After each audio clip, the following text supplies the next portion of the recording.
Hi friends, ಹೇಗಿದ್ದೀರಾ? ಎಲ್ಲರೂ ಚೆನ್ನಾಗಿದ್ದೀರಾ?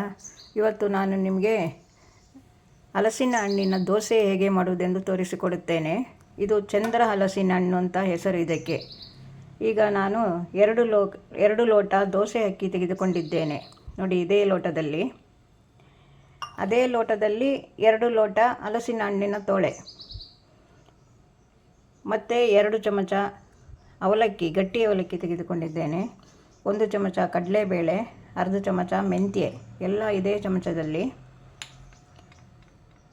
2 ಚಮಚ ತೆಂಗಿನ ತುರಿ, 1/4 ಚಮಚ ಕರಿಮೆಣಸು, 1 ಒಣಮೆಣಸು, ಅರ್ಧ ಚಮಚ ಉಪ್ಪು, 1 ಚಮಚ ಬೆಲ್ಲ, ಇಷ್ಟನ್ನು ತೆಗೆದುಕೊಂಡಿದ್ದೇನೆ. ಈಗ ಇದಕ್ಕೆ ನೀರು ಹಾಕಿ 5 ಗಂಟೆ ಕಾಲ ನೆನೆಸಿಡುವ. ಚೆನ್ನಾಗಿ ನೆನೆಯಬೇಕಿದು. ಇದಕ್ಕೆ ನೀರು ಹಾಕಿ ಚೆನ್ನಾಗಿ ತೊಳೆದುಕೊಂಡು 5 ಗಂಟೆ ಕಾಲ ನೆನೆಸಿಡಿ. ಹಲಸಿನ ಹಣ್ಣನ್ನು ಈ ರೀತಿ ಸಣ್ಣ ಸಣ್ಣ ಕಟ್ ಮಾಡಿಕೊಳ್ಳಿ. ಆಗ ರುಬ್ಬಲಿಕ್ಕೆ ಸುಲಭವಾಗುತ್ತದೆ ಮತ್ತು ಅಕ್ಕಿ ಸಹ ಸಣ್ಣ ಆಗುತ್ತದೆ.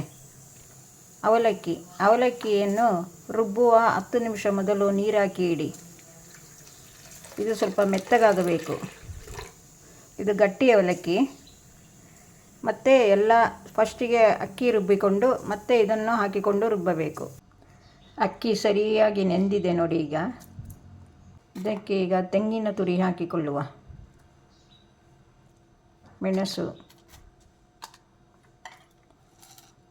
ಉಪ್ಪು, ಕರಿಮೆಣಸು ಎಲ್ಲ ಹಾಕಿಕೊಳ್ಳುವ. ಈಗ ರುಬ್ಬಿಕೊಂಡು ಬರುವ ಇದನ್ನೆಲ್ಲ. ಅಕ್ಕಿಯೇ ಅರ್ಧ ಸಣ್ಣ ಆಗಿದೆ. ಈಗ ಇದಕ್ಕೆ ಅವಲಕ್ಕಿಯನ್ನು ಹಾಕಿಕೊಳ್ಳುವ. ಈಗ ರುಬ್ಬಿಕೊಳ್ಳಿ. ಕಡಲೆಬೇಳೆ ಮತ್ತು ಮೆಂತೆಯನ್ನು ಸಹ ರುಬ್ಬಲಿಕ್ಕೆ ಹಾಕಿಕೊಳ್ಳಿ. ಈಗ ಹಲಸಿನ ಹಣ್ಣು ಪೀಸ್ ಮಾಡಿಕೊಂಡದ್ದನ್ನು ರುಬ್ಬಿಕೊಳ್ಳುವ.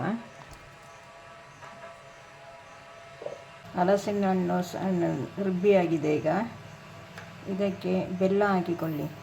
ಎರಡೂ ಒಟ್ಟಿಗೆ ಹಾಕಿದರೆ ಹಲಸಿನ ಹಣ್ಣು ಸಣ್ಣ ಆಗುವುದಿಲ್ಲ. ಹಾಗಾಗಿ ಸಣ್ಣ ಆದ ಮೇಲೆ ಬೆಲ್ಲ ಹಾಕಿ ರುಬ್ಬಿಕೊಳ್ಳಿ.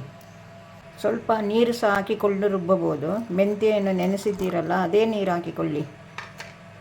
ರುಬ್ಬಿದ ಅಕ್ಕಿ ಹಿಟ್ಟಿಗೆ ಹಲಸಿನ ಹಣ್ಣಿನ ಹಿಟ್ಟನ್ನು ಹಾಕಿಕೊಳ್ಳಿ. ನಿಮಗೆ ಎಷ್ಟು ಬೇಕೋ ಅಷ್ಟು ತೆಳ್ಳಗೆ ಮಾಡಿಕೊಳ್ಳಿ. ಇದು ದಪ್ಪ ಇದ್ದರೂ ಸಹ ಸ್ವಲ್ಪವೇ ಬೇರೆ ಪಾತ್ರೆಗೆ ಹಾಕಿಕೊಂಡು ದೋಸೆ ಹಾಕಿಕೊಳ್ಳಬಹುದು.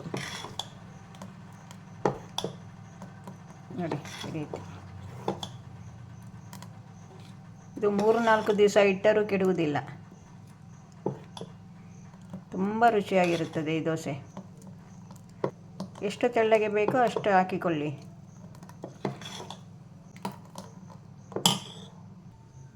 ಇನ್ನು ದೋಸೆ ಹಾಕುವ. ಹಿಟ್ಟಿಗೆ ಉಪ್ಪೆಲ್ಲ ಸರಿ ಉಂಟಾ ಅಂತ ನೋಡಿಕೊಳ್ಳಿ.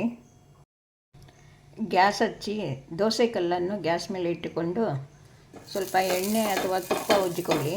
ಇದು ನಾನ್ ಸ್ಟಿಕ್ ಅಲ್ಲ, ಇದು ದೋಸೆ ಕಲ್ಲು. ಇದು ಸ್ವಲ್ಪ ಬಿಸಿಯಾಗಲಿ ಕಲ್ಲು. ನೋಡಿ, ಈ ರೀತಿ ಕಲ್ಲಿನ ಮೇಲೆ ಹಾಕಿಕೊಳ್ಳಿ.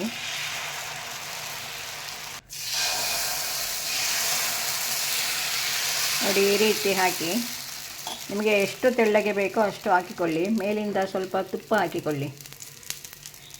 ಹಲಸಿನ ಹಣ್ಣು ಮುಗಿಯುತ್ತಾ ಬಂದಿದೆ. ಈ ರೀತಿ ದೋಸೆ ಮಾಡಿಕೊಳ್ಳಿ, ತುಂಬ ಚೆನ್ನಾಗಿರುತ್ತದೆ ಫ್ರೆಂಡ್ಸ್. ನೋಡಿ, ಇದು ಬೆಂದಿದೆ. ನಿಮಗೆ ರೋಸ್ಟ್ ಬೇಕಾದರೆ ರೋಸ್ಟ್ ಮಾಡಿಕೊಳ್ಳಿ. ಇಲ್ಲ ನಿಮಗೆ ರೋಸ್ಟ್ ಬೇಡ ಅಂದರೆ ಇಷ್ಟು ಸಾಕು.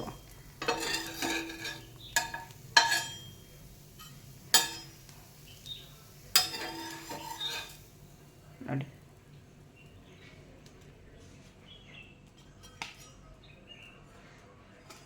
ನೋಡಿ ಎಷ್ಟು ಚೆನ್ನಾಗಿ ಬಂದಿದೆ.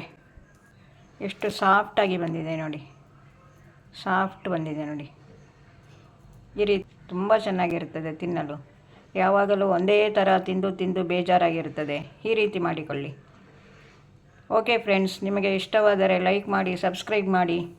ಇನ್ನೊಂದು ವಿಡಿಯೋದಲ್ಲಿ ಸಿಗುತ್ತೇನೆ. ಬಾಯ್.